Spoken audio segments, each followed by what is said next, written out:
Oh, it's starting. I am live, it says here on the screen. Hopefully that is actually true. Yeah, I can see myself. Okay, this is good. Hopefully everything is actually working the way that it's supposed to be doing. Let's start with a few things here. Welcome, everyone. I'm actually, bear with me. I'm just going to promote this in all my social media pages to see if that actually works. So on the old Twitter, you should be able to see it by going to my homepage.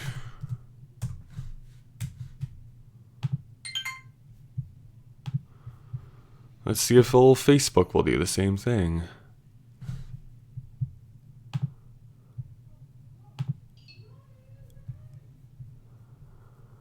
Okay. I know this is riveting television currently. So let's start off with a few things. I am starting off the new year with just small bits of frustration. You'll know that if you watch some of my kind of clog behind the scenes videos that I have this eternal Don Quixote type battle with my washing machine, and it continually likes to leak all over the floor of my laundry room. So I'm still dealing with that, which is somewhat unfortunate. I'm going to try and power through that. I'm trying to not freak out about that too much, or else I'll just end up in a ball crying. Oh, look at that. It's working. There is, Jen is there. I can see Grant is here. I'm going to write a comment to both of you. Hello, everyone. If you have questions, please leave them down in the comments. I can see a live feed going here on my right-hand side. Invite other people to the live stream if you so choose. This is going to go on for about 30-ish minutes, and then I'm going to jump over onto my Patreon subscribers, and they can see the next 30 minutes of my live stream over there, if I can figure out how to do that, because that I'm not 100% sure how that actually works. I also have brought games with us so that we can interact and play with one another. I like playing with each other, with myself. Sorry, I butchered that joke. Sometimes I like playing with myself. Pause for laugh line. Okay. This is something that I played with my parents when I went back to visit them over the Christmas break, and it's a game that I've always loved. I bought my own self a copy here just a few years ago, and I shouldn't have started unwrapping it. It's Mind Trap. A lot of people get super frustrated with this game because it's really just a whole lot of think puzzles. Sometimes it's super obvious what the answer is, and sometimes it's just meant to trick you. But I love looking at these and talking about them and try and figure out what goes on. Not quite like Simon. Oh, like Simon Says. Yes, exactly like Simon Says, Grant. Okay, so let's play this game. Let's see if we, as a group, can figure this out. Okay. I'm going to hold it like this so that you can actually see the answer while I'm reading the card. This is the question. When Clara Clatter was purchasing her new parrot, the saleswoman assured her that it would repeat any word it heard. About a week later, Clara returned the parrot, complaining it hadn't uttered a single word. Given that the saleswoman had spoken the truth about the parrot's abilities, why wouldn't the bird talk?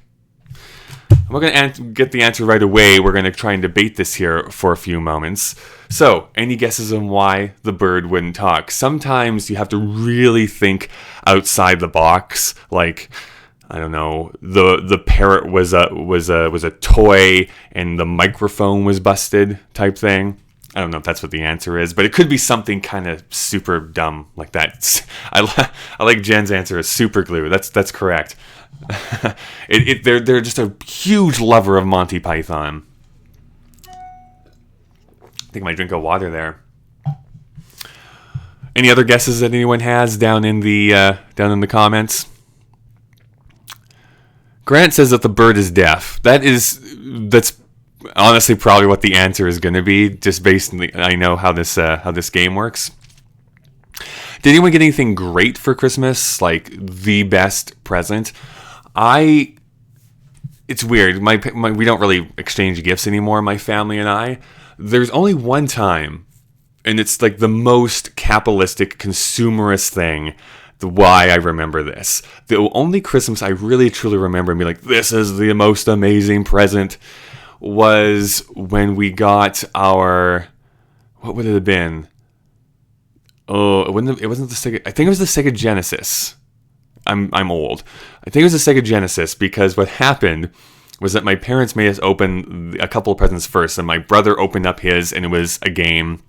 I opened up mine, and it was a game, and I was dumb. I was like, but we don't even have a game system that's going to play these. And they're like, well, why don't we open up this? And I was like, whoa. And I was like, the most amazing thing ever in the world. And I still recall that to this day, of how overjoyed I was about getting that present.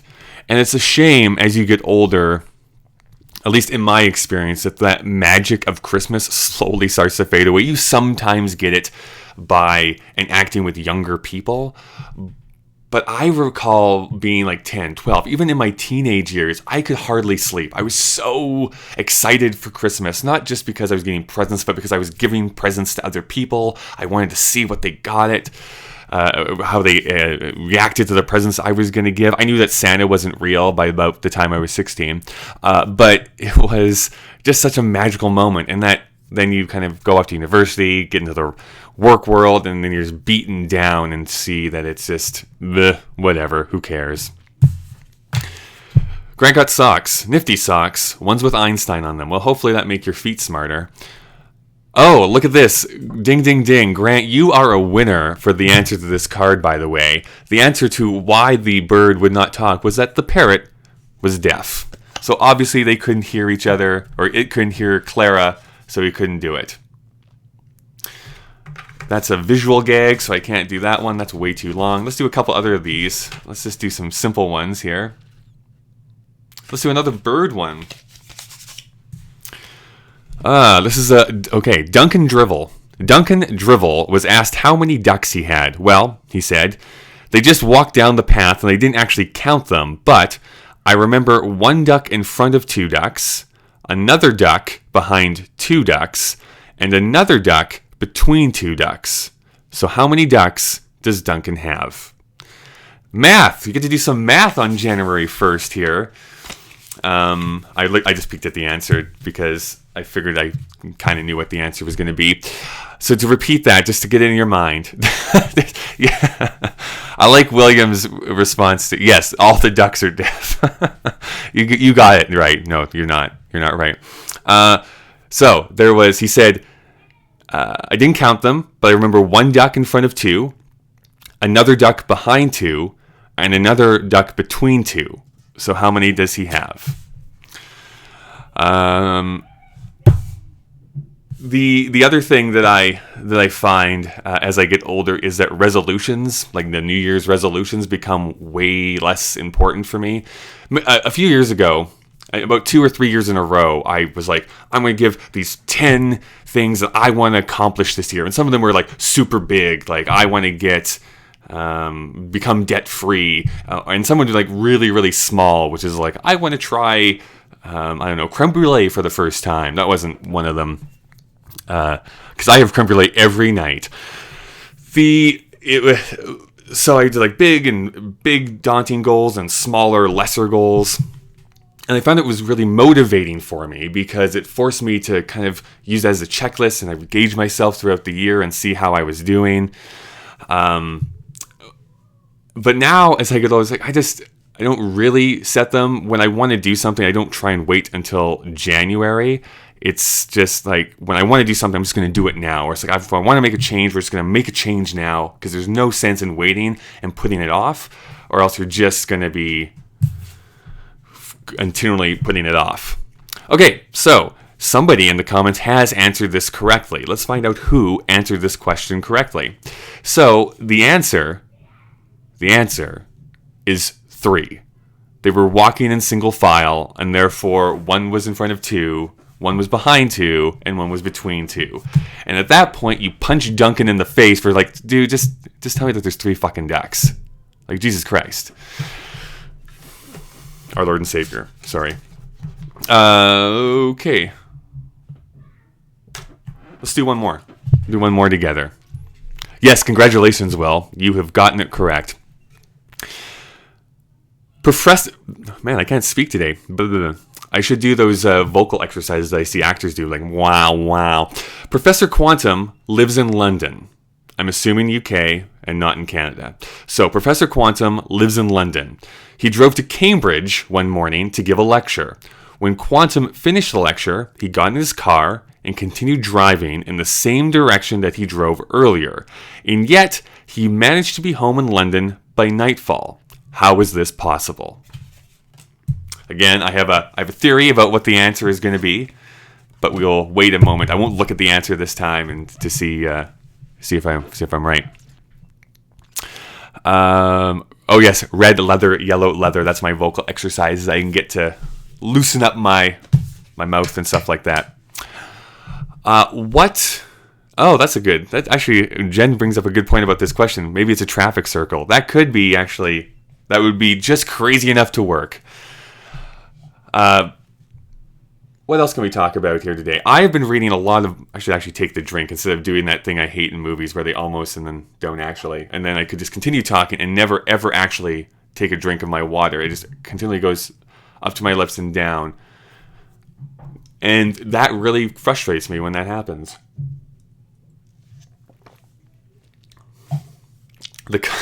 Yes, the car is deaf. This is going to be our recurring joke for the rest of the live stream. What was I talking about? Oh, I've been reading a lot of books here recently, mostly because this Thursday I'm going to be making a video on these 3 books that YouTubers have written that I want to kind of get into and review and stuff like that. And I was recollecting of the non-fiction books that I've read, because all 3 of them were non-fiction, either about a specific topic. Charlie McDonald, or Charlie is So Cool, like wrote this science book. Hannah Hart wrote her kind of biography or short biography about her and her mother dealing with mental illness, which was really interesting. And then Ashley Mardell wrote a book about LGBTQIA+. Is that all the acronym letters that are now in the acronym? I feel so awful because it seems to constantly be making it more. And I feel like I'm oppressed because I have to learn new letters. And I've been thinking about all the nonfiction books I've been reading, and I don't know. Do I have it behind me? Let me see if I just have it like really handy here. I do. So this one right here, this Aziz Ansari book called Modern Romance, honestly is one of the best nonfiction books I've ever read in the last few years. And mostly because you think that you're picking up a book by Aziz Ansari, and it's going to be it's a comedy book. It's about funny things, joke, ha ha ha. That's how you read books.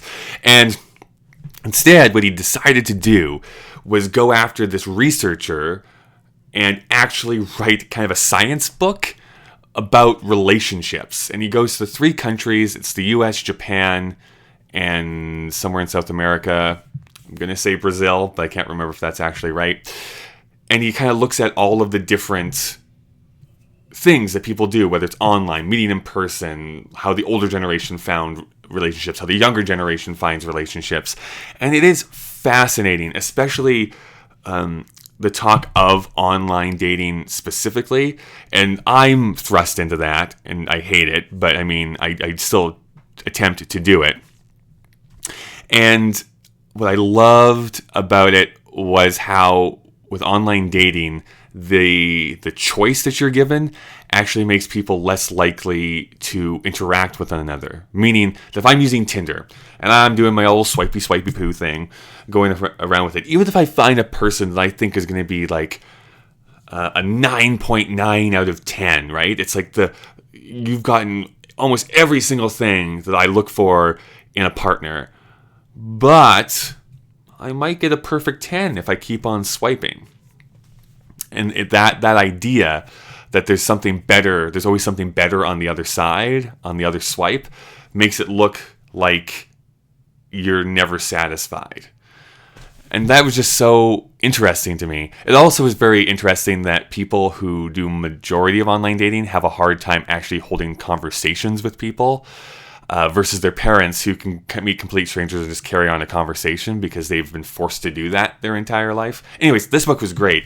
Of the 3 books, I haven't actually finished Charlie's book yet, although it's really good.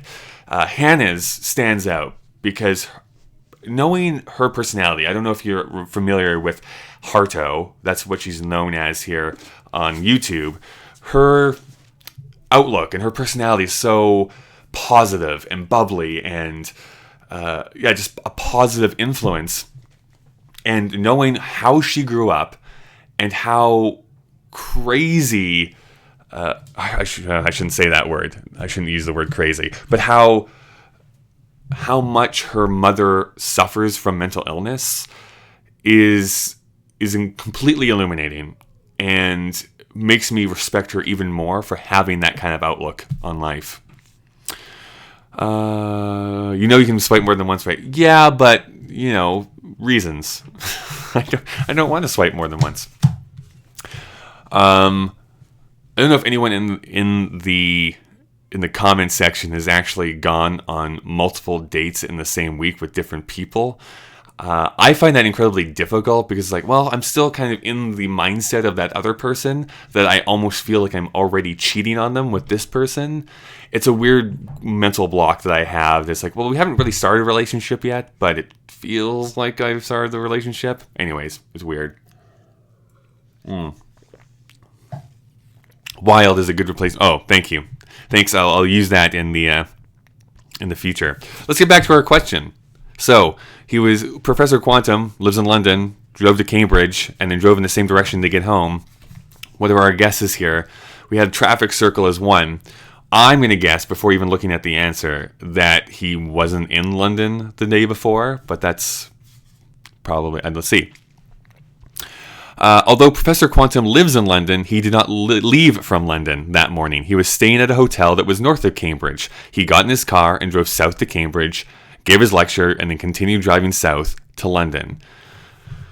Oh my goodness. Happy New Year from Nick Taniguchi. Thanks, Nick.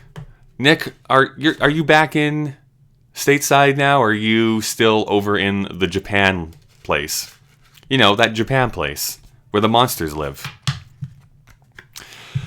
Do they have New Year's in Canada, I'm asked? Yes, but it's in metric time. So we're actually celebrating the year 3000, which is it's a crazy conversion. I hate doing it every year.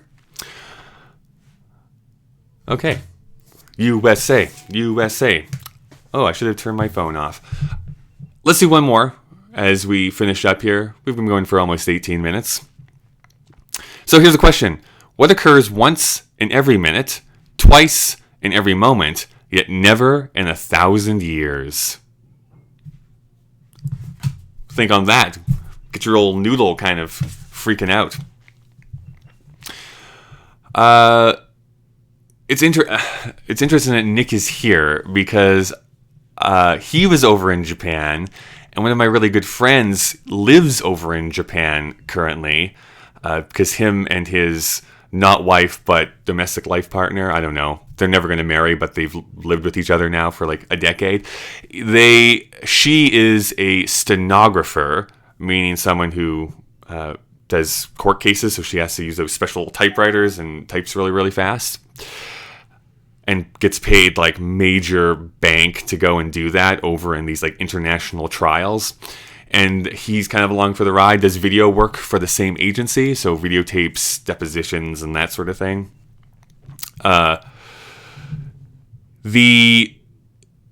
So they were just visiting here in Canada to come back for Christmas, and they were telling me all about their interactions with being in Japan as white people.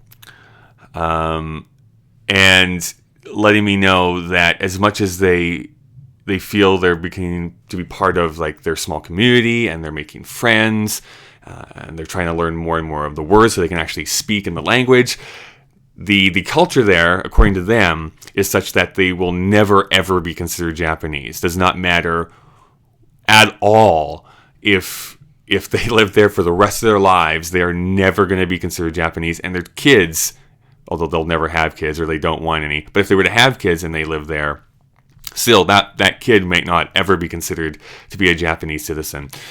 And it gets me to thinking there's this whole idea about melting pots and the way that the kind of U.S. system does it. When you come there, you are now... I'm sorry, I'm looking at my comment section, and there's some really funny people down there.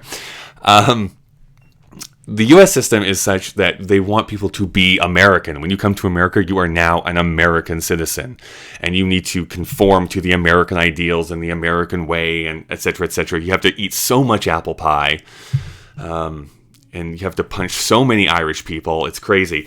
The reverse of that, well, not the reverse, but Canada is a little bit different where I live in that at least there's this ideal of multiculturalism. That's been slowly breaking down over the last few years, I would say, where people are kind of starting to push back about this idea of multiculturalism. But the idea has always been there that we are this kind of small village ecosystem where even though your culture is... I don't know. Your culture is Irish. You came from Ireland. You can keep your Irish heritage, but you are still living here in Canada. You came from Colombia. You can keep your Colombian heritage, but you're still Canadian. We want to celebrate that diversity. We want to celebrate that multiculturalism. And I don't know which way is better necessarily. I like the idea that we are diverse and celebrate diversity in Canada, but at the same time there is still racism that exists here. There is still that idea of the other, that there is the one true Canadian, which I somewhat reject in that we, came over here and kind of forcibly took over the land, but be that as it may. What does Nick say about my wrong-headedness? While I find that is mostly true, there's still a tinge of that racist mentality in the States. Yeah. Oh, hi, Jen. You'll see that we are on a tape delay, so you're not actually going to be in the camera here for like another 30 seconds. It's okay. I've noticed that listening to the show. There. Yeah, there she is. Internetception, I guess. I know. Yeah. It's crazy. Hi, everyone. All right. So let's see the answer to our question. What did you think, Jen? What occurs once in every minute, twice in every moment, yet never in 1,000 years? I don't know. Boom. The letter M. I think someone said that. Yeah, someone did say that earlier. So. Hey. What did Grant say? You live in... you live in the conservative part of California, so your dad is always listening to conservative talk radio, right? Yeah, it feels like everyone that I know from the internet is now all in this one little space, which is kind of crazy.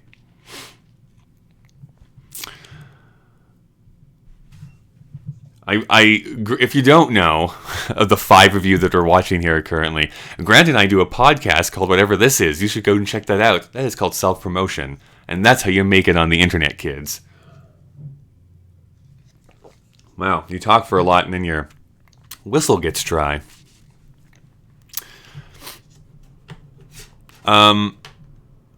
Grant, what are the talking points currently on conservative radio? Not that I want to start making fun of that idea, because interestingly enough, I have some pretty conservative ideals, at least economically, not necessarily socially, but so I don't want to make it sound like conservative is a bad word, because I don't think it is. But and Grant is naked. Great.